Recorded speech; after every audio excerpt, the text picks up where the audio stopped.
କୁହ ମଉସା କେଉଁଠୁ ଆସିଥିଲେ? ନୟାଗଡ଼ 10-15 ଆସିଥିଲେ। ଇଏ ଆପଣଙ୍କ ସ୍ତ୍ରୀ, ହଁ ହଁ ସିଏ ବୋହୂ, ବହୁତ ଇଏ ପୁଅ। ବଡ଼ ପୁଅ ସାନ ପୁଅ। ହଁ ତମର କିଡ଼ନୀ ଲିଭର ହାର୍ଟ ହଁ ଡାଇବେଟିସ୍ ସୁଗାର।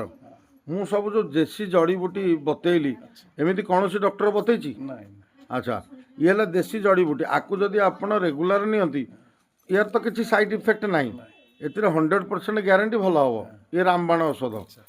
ଆପଣଙ୍କୁ ଯେଉଁ ଲେଖିକି ନେଲେ ମୁଁ ତ ପଇସା କିଛି ନେଇନି ନା, ନାଇଁ କିଡ଼ନୀ ଲିଭର ହାର୍ଟର। ନାଇଁ ଆପଣ ଜନସାଧାରଣଙ୍କୁ କ'ଣ କହିବେ ଆଉ ଆମ ଓଡ଼ିଶା ଲୋକଙ୍କୁ?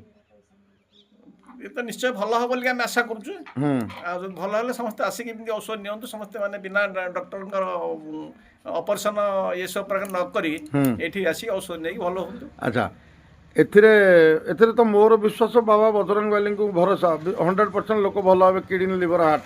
ଏଥିରେ ତ ମୁଁ କିଛି ଅର୍ଥ ଆପଣଙ୍କଠୁ ନେଇନି। ନା ଆଚ୍ଛା, ଆପଣ ଖୁସି ତ? ହଁ ଖୁସି। ଖାଲି ଥରେ କହିଦିଅନ୍ତୁ ଜୟ ଶ୍ରୀରାମ। ଜୟ ଶ୍ରୀରାମ। ସମସ୍ତେ କହିଦିଅ ମାଉସୀ, ଜୟ ଶ୍ରୀରାମ। କହିଦିଅ ଟିକେ। ଜୟ ଶ୍ରୀରାମ।